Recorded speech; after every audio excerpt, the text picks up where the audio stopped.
Continuamos con la parte final de la unidad 2, correspondiente al movimiento de partículas cargadas individuales en campos eléctricos y magnéticos.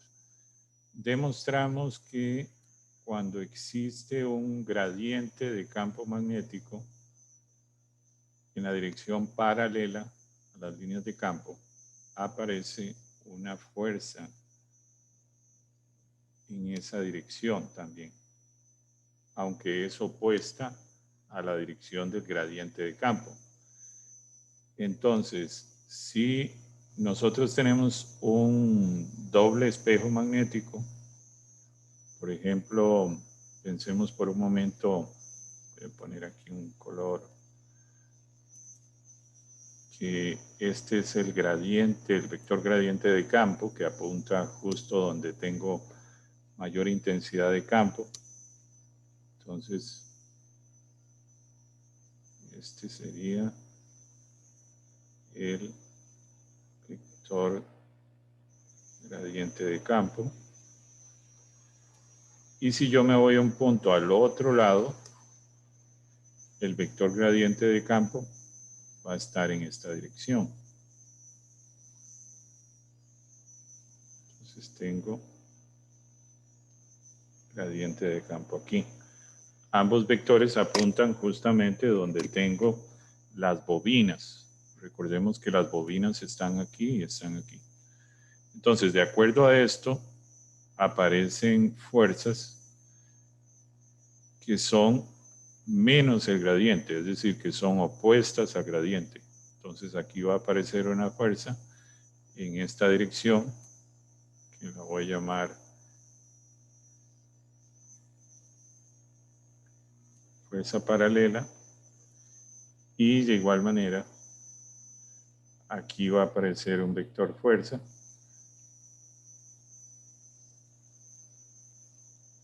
que también va a estar a lo largo de la línea de campo.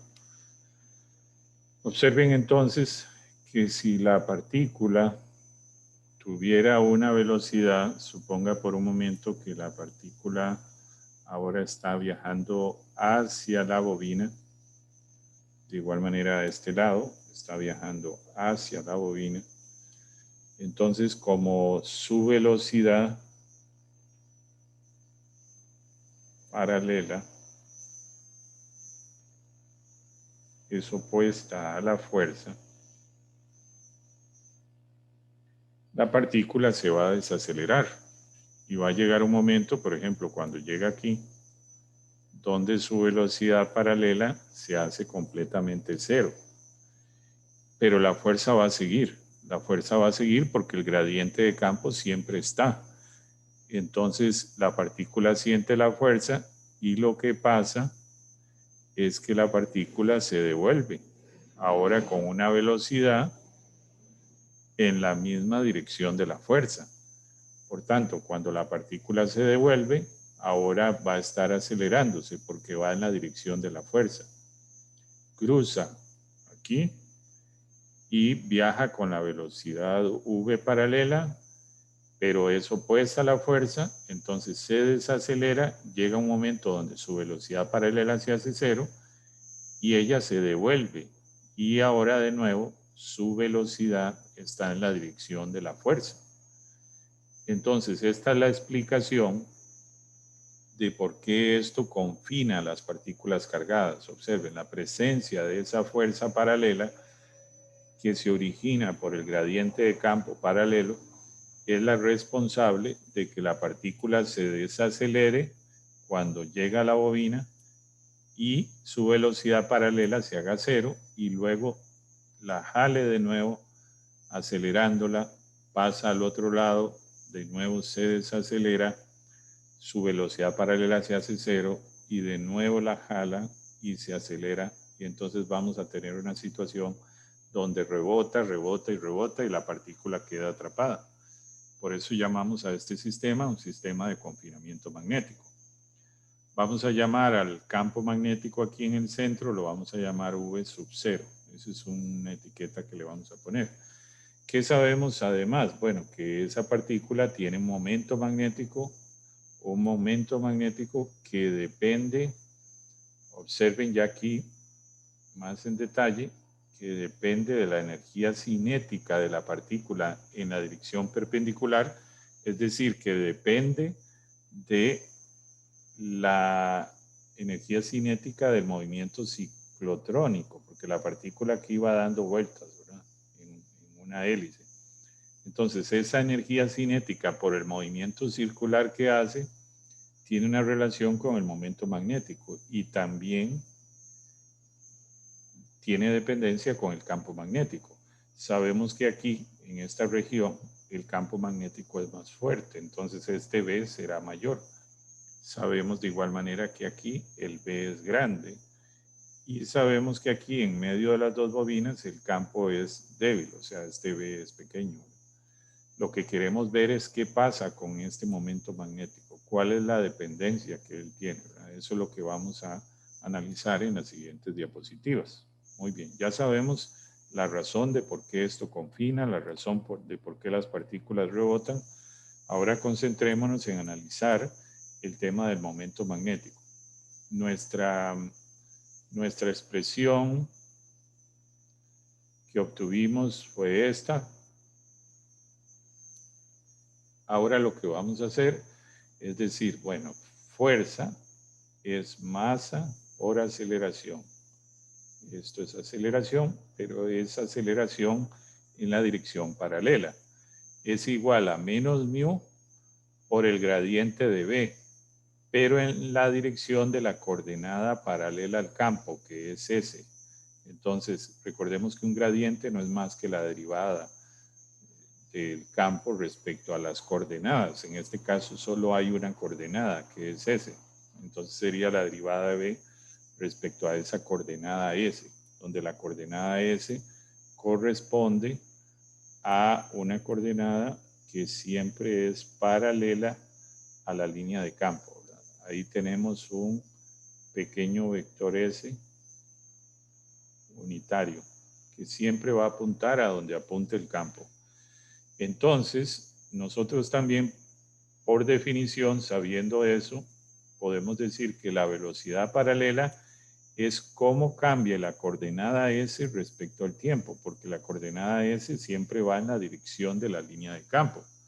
Entonces definimos la velocidad paralela como el cambio de la coordenada S respecto al tiempo.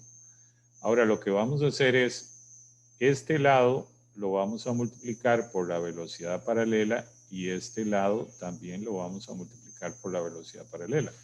Estamos multiplicando ambos lados por la velocidad paralela. Entonces observen, nos queda masa, velocidad paralela por la derivada de la velocidad paralela respecto al tiempo, menos mu, derivada de b respecto de la coordenada s, y yo multipliqué a este lado también por la velocidad paralela, pero muy convenientemente no la pongo como v paralela, sino como derivada de la coordenada s respecto del tiempo. Muy bien, no es difícil demostrar que esto y esto son equivalentes. Si usted esto lo deriva respecto al tiempo, voy a hacerlo rápidamente, aunque aquí trabajar con el mouse es complicado. Nos quedaría masa y la derivada de esto sería 2v paralela derivada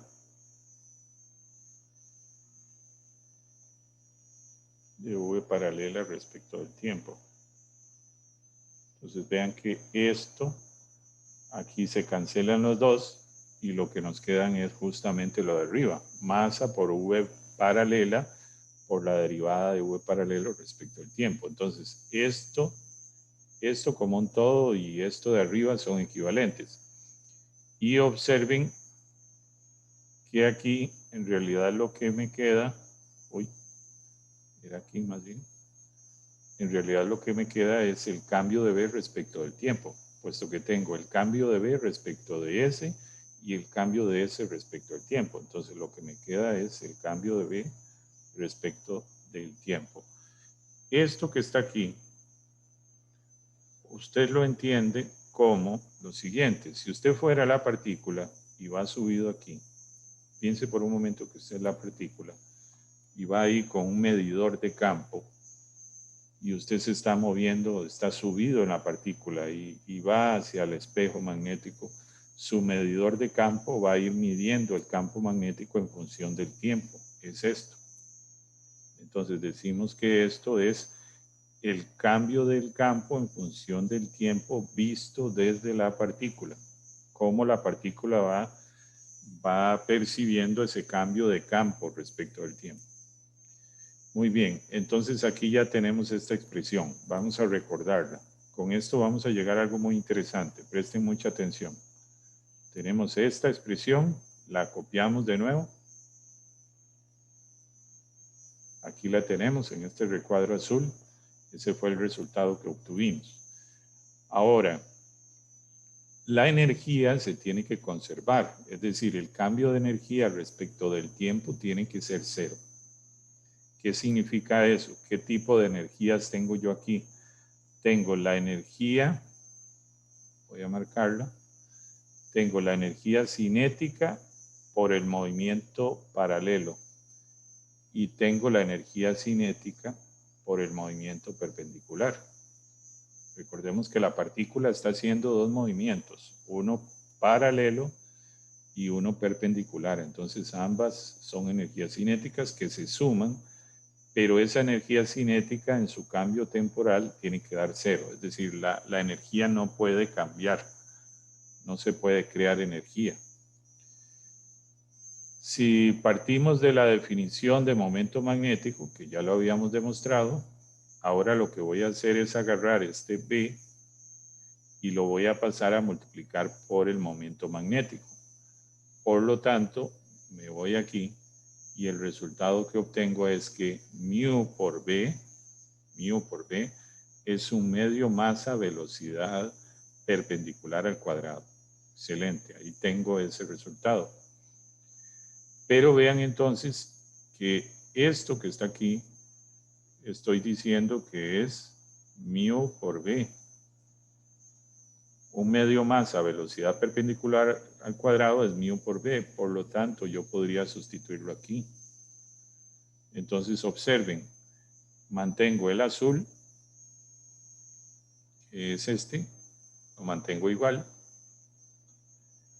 y ahora agrego aquí, donde estaba un medio masa velocidad perpendicular al cuadrado, agrego mu por B.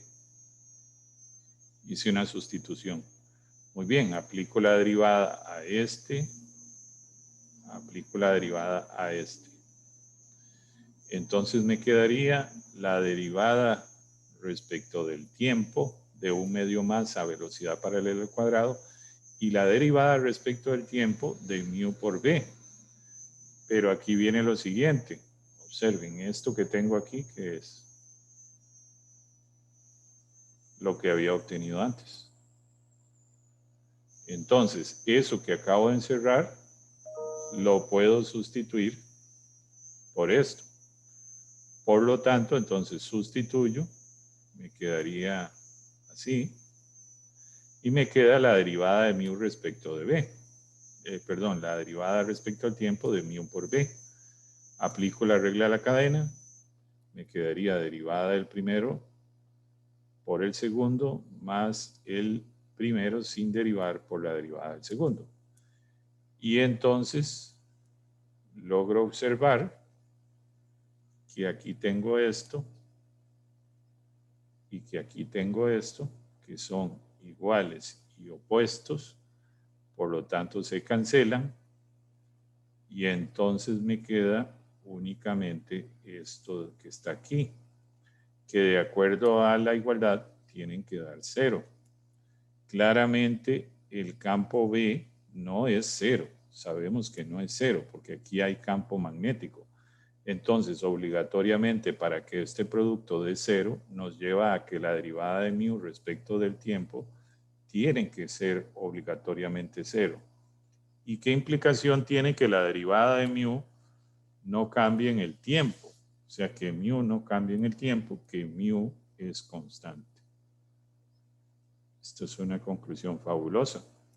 El momento magnético en una configuración de espejo como esta, siempre va a permanecer constante. Siempre, siempre va a permanecer constante.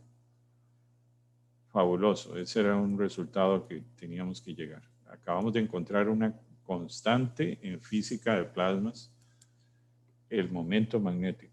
Entonces, ¿qué significa eso?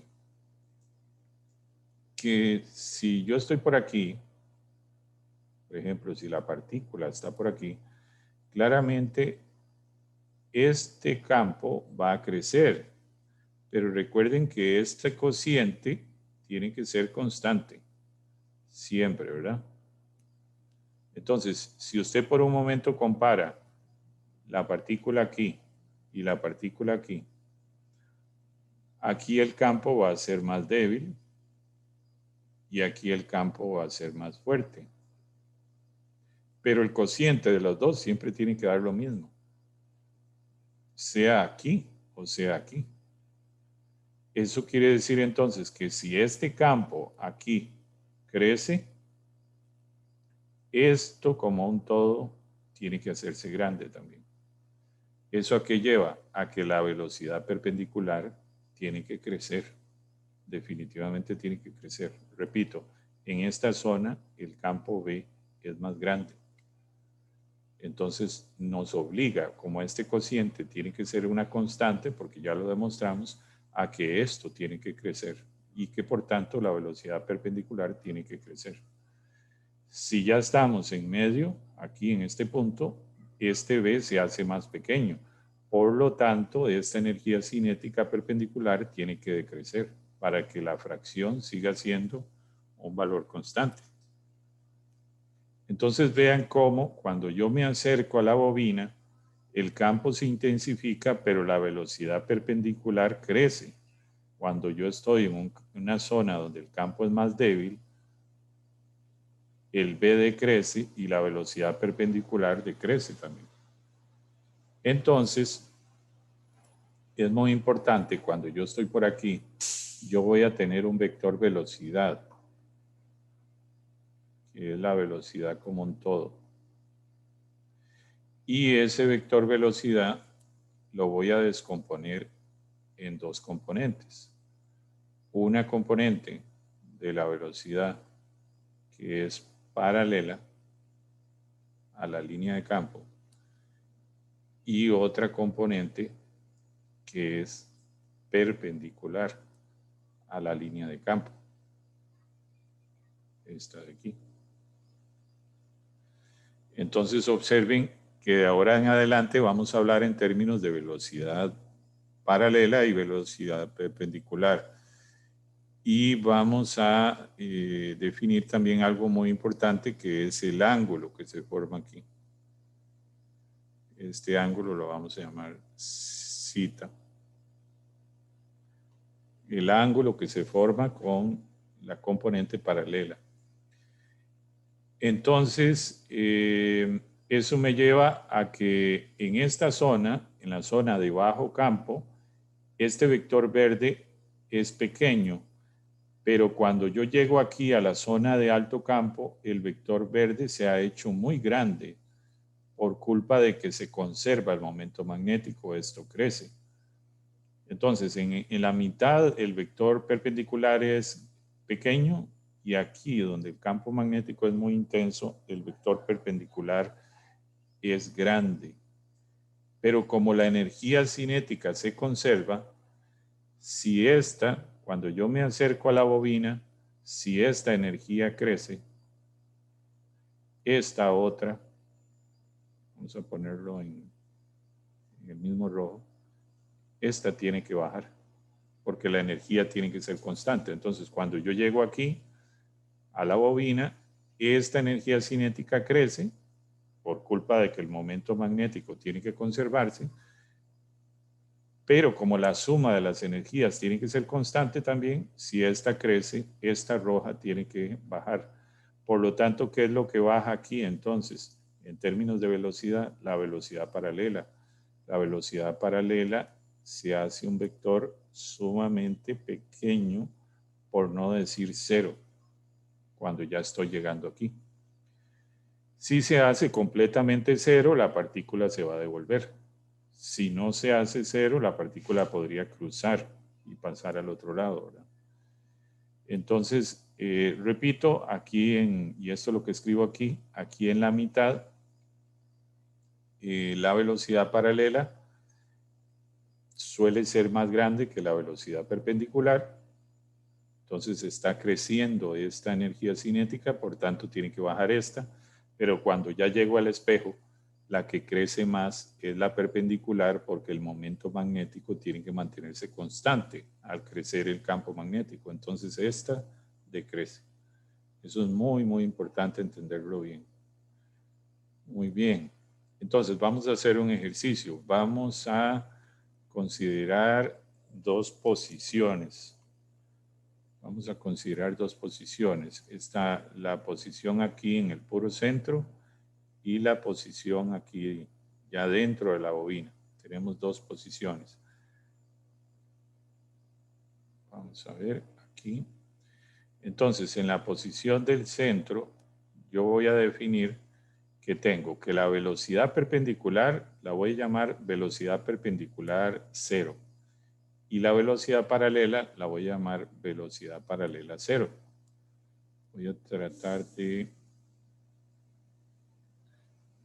dibujar rápidamente el nuevo vector.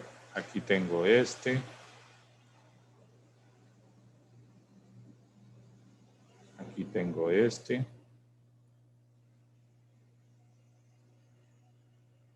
Y luego tengo este, ¿verdad?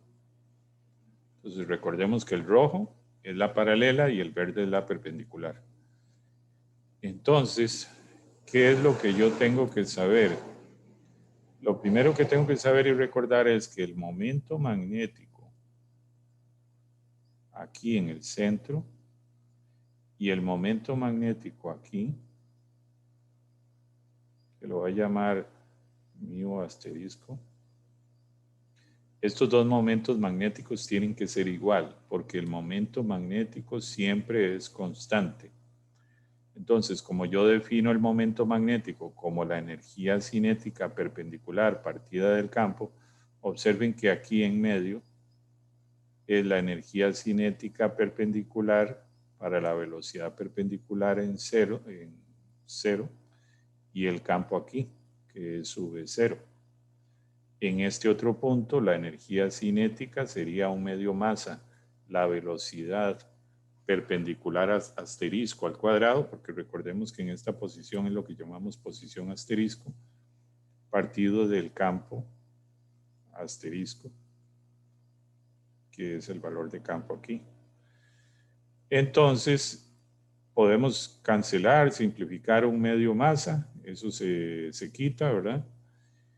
Y por otro lado, aquí no voy a profundizar mucho porque es automático. Sabemos que la energía aquí y la energía aquí tienen que ser iguales. Entonces, aquí en este punto, si yo veo en el punto asterisco, estoy considerando que la velocidad paralela se hace cero, es decir, la partícula va a rebotar, únicamente va a tener velocidad perpendicular. Entonces, la energía cinética aquí es únicamente energía cinética perpendicular, un medio masa, velocidad asterisco cuadrado perpendicular, mientras que la energía cinética aquí va a ser un medio masa, velocidad cuadrado perpendicular en cero, más un medio masa, velocidad paralela en cero al cuadrado. Se cancela el un medio masa y nos queda esto. Y esto que está aquí, si ustedes se acuerdan, no es más que la magnitud de la velocidad inicial al cuadrado, por definición, ¿verdad? Si usted eleva al cuadrado ambas componentes del vector, no es más que la magnitud de ese vector al cuadrado. Entonces, de aquí, lo que hacemos es lo siguiente. Voy a ponerlo en otro color para que se logre ver mejor. Observen, yo tengo esto de aquí. Tengo esto de aquí. Pero ese término no es más que esto que está aquí. Entonces yo lo sustituyo ahí, ya habiendo cancelado medio masa, me queda entonces aquí partido de B asterisco y a este lado me queda V cuadrado perpendicular 0 partido de B0, como debe ser. Ahora vamos a acomodar los términos de tal manera que quede B0 partido de B asterisco, como está aquí. Eso haría que nos quede este partido de V0 al cuadrado. Y entonces, esto por definición es la componente de un vector, que sería la magnitud del vector al cuadrado por el sen cuadrado del ángulo, el ángulo que se forma aquí, ¿verdad? Que es este, el ángulo zeta. Entonces, ya cuando hago eso, me doy cuenta que esto se va con esto. Y entonces me queda que el cociente de los campos, donde B0 es el campo aquí, y B asterisco es el campo en la bobina, es igual al sen cuadrado de zeta. Muy bien, eso es una relación ahí que tengo que tener presente.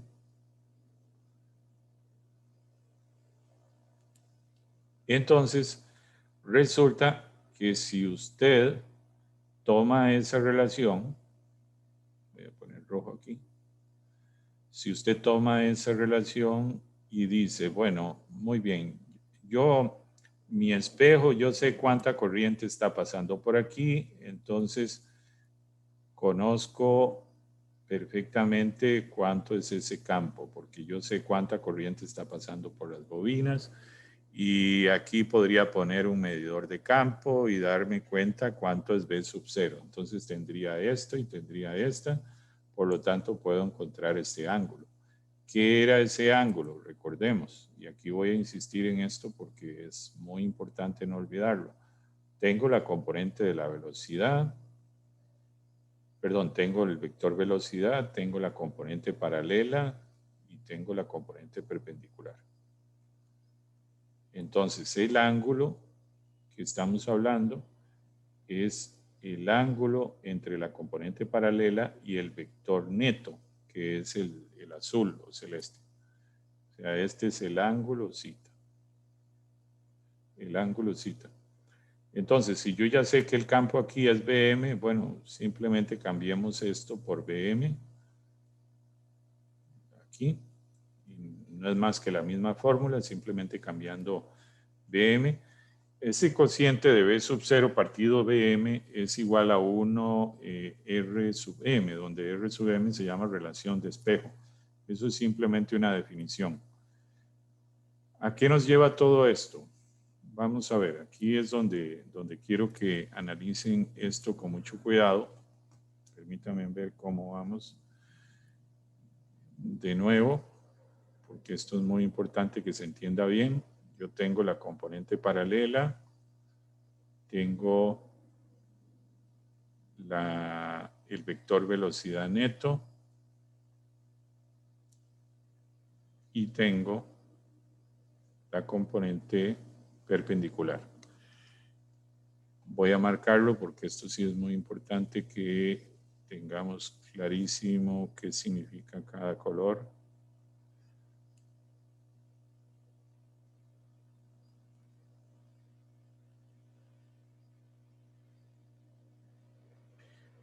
Y esta es la velocidad como un todo. Entonces, el ángulo, recordemos, es el ángulo que se forma entre la velocidad paralela y ese ángulo lo llamo zeta. Zeta. La relación que obtuvimos fue esta. Entonces, resulta que si usted ya de fijo sabe cuánto es BM y sabe cuánto es B0, usted va a encontrar este ángulo. ¿Qué es ese ángulo? Es el ángulo que tiene la componente roja respecto al vector neto en el centro del espejo. O sea, observen que BM ya es un parámetro fijo de la máquina y B sub 0 es un parámetro fijo de la máquina. Entonces, usted sabe cuánto va y los mide, los dos. Mide BM y mide B0. Pone esos valores aquí y encuentra este ángulo. ¿Qué va a hacer ese ángulo? El ángulo que forma la componente de la velocidad paralela con el vector resultante en el centro del espejo. Entonces, ese ángulo, voy a tratar de ponerlo aquí. Esa sería la situación si llevamos esto a un esquema. Yo tendría, por ejemplo, que este es el vector azul. Vamos a ver si se puede poner más grueso.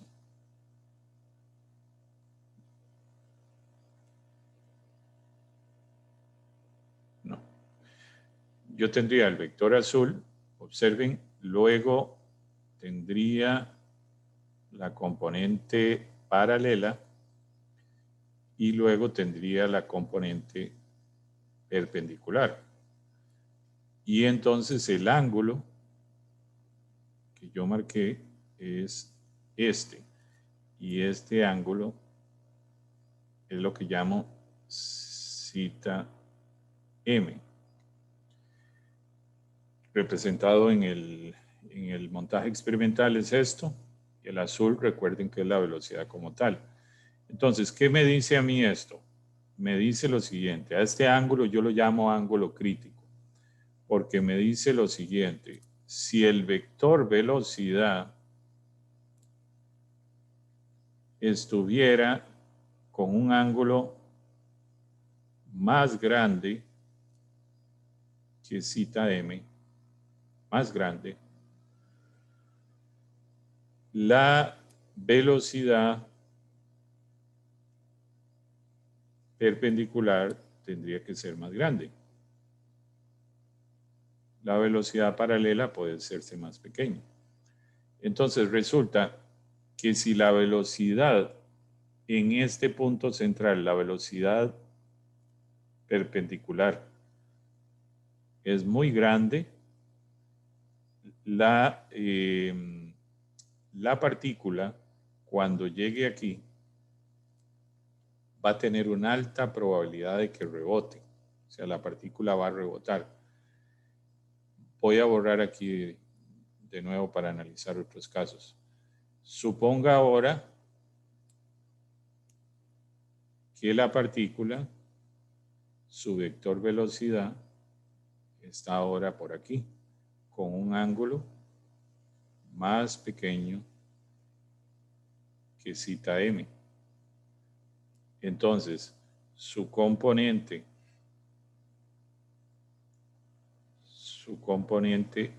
en la dirección paralela es más grande y su componente en la dirección perpendicular es más pequeña. Entonces, cuando una partícula aquí, en este punto central, su velocidad perpendicular es muy pequeña, como es este caso, es muy, muy pequeña, y su velocidad paralela aquí es muy, muy grande, como aquí tiene tanta velocidad paralela, por más que la fuerza la vaya desacelerando, ella cuando llegue aquí, aún así va a tener velocidad paralela y entonces se va a ir. Repito, si el vector velocidad en azul forma un ángulo muy pequeño, menor que el ángulo crítico zeta sub m, es porque su velocidad paralela roja en este punto central es muy grande y su velocidad perpendicular en este punto central es muy pequeña. Como la velocidad paralela es tan grande, aquí en el punto central, cuando ella llegue aquí, la fuerza no la ha logrado desacelerar hasta que su velocidad paralela se haga cero. Y aquí la velocidad paralela tiene un valor todavía. Entonces la partícula cruza y no queda atrapada, se pierde. Todas las partículas cuyo vector velocidad, representado en este vector celeste, esté dentro de esta región oscura, es decir, tengan un ángulo aquí menor que el ángulo crítico zeta sub m, todas esas partículas que su vector velocidad celeste esté con un ángulo menor a zeta m, se van a escapar del espejo magnético, mientras que todas aquellas partículas que su vector velocidad esté con un ángulo mayor a zeta sub m, van a quedar atrapadas en el espejo. Entonces, esto nos lleva a que va a haber una cierta cantidad de partículas que van a quedar atrapadas, todas las que estén de aquí para acá, y otras que se van a perder, todas las que tengan su velocidad de aquí para acá. Tiene sentido, porque si la velocidad paralela aquí es muy, muy grande, hay una alta probabilidad de que cuando llegue aquí aún así tenga velocidad paralela y entonces escape por completo. ¿Ok? Entonces, si lo viéramos en 3 dimensiones, nos quedaría así. Nos quedaría así, donde el vector velocidad estaría aquí o podría estar por aquí. Vean que el ángulo zeta m es este. Si el vector velocidad, o sea, si el vector velocidad forma un ángulo, perdón, no era así, forma un ángulo más pequeño que zeta m, su velocidad paralela va a ser muy grande. Entonces, todas las partículas que su vector velocidad esté dentro de este cono, todas las que estén dentro de ese cono y que tienen, por tanto, un ángulo zeta menor que zeta sub m, son partículas que van a tener suficiente velocidad paralela cuando lleguen a la bobina para seguir su camino. Mientras que todas aquellas que su vector velocidad en el centro de esta botella magnética o espejo magnético, su ángulo sea mayor a zeta sub m, todas esas partículas van a quedar rebotando aquí. Y entonces tenemos que todas las que están dentro de estos dos conos, tanto arriba o abajo, son partículas que se pierden. Y todas las que estén fuera de esos conos son partículas que quedan atrapadas. Eso nos lleva entonces que si visualizamos esto en 3 dimensiones, velocidad paralela, velocidad perpendicular, aquí no tengo mucho tiempo para seguir hablando de esto. Si veo esto como una esfera, habrá una rebanada, tanto arriba como abajo, de esa esfera que se va a perder. Si veo la esfera, haciendo una cierta analogía, ¿verdad? Como una esfera donde hay un montón de partículas con componentes de velocidad paralela y perpendicular, como algunas se van a perder, es como si arrancara yo esos conos arriba y el cono abajo y elimino esa parte de la esfera porque son partículas que se van a perder en el espejo. Muy bien. Un ejemplo de espejo magnético es justamente la presencia del campo magnético en la Tierra. Eso es un espejo magnético porque tiene un gradiente de campo paralelo a la línea de campo. Entonces, un ejemplo de espejo magnético es el campo magnético de la Tierra. Y recordemos que eso nos lleva a los efectos que ya hemos analizado, que por un tema de tiempo no voy a repetir. En los años 70 fue cuando se desarrolló más la investigación en espejos magnéticos, consecuencia de la crisis energética de los años 70. El gobierno de Estados Unidos empezó a financiar proyectos en fusión. Fue la década que más se financió proyectos en fusión en Estados Unidos y se enfocaron en los espejos, entre otros dispositivos, porque creían que iban a ser dispositivos para lograr fusión nuclear, puesto que permitía atrapar partículas. Después de desarrollar mucha investigación, se llegó a la conclusión de que esas pérdidas laterales de las partículas eran muy difíciles evitarlas y aún así las partículas iban a perder y iba a ser difícil lograr las altas temperaturas o los confinamientos necesarios con altas temperaturas como para lograr fusión. Entonces hoy en día se ha descartado por completo el espejo magnético como una opción para lograr fusión. Sin embargo, siempre hay excepciones a la regla. Decirles que esta empresa militar de Estados Unidos, Lockheed Martin, está desarrollando un principio de reactor de fusión con espejos magnéticos. Entonces, es como revivir el asunto, ¿verdad?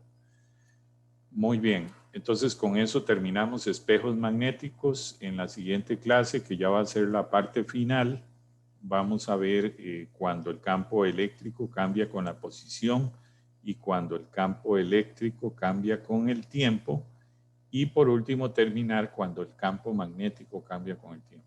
Y con eso habremos terminado la unidad 2.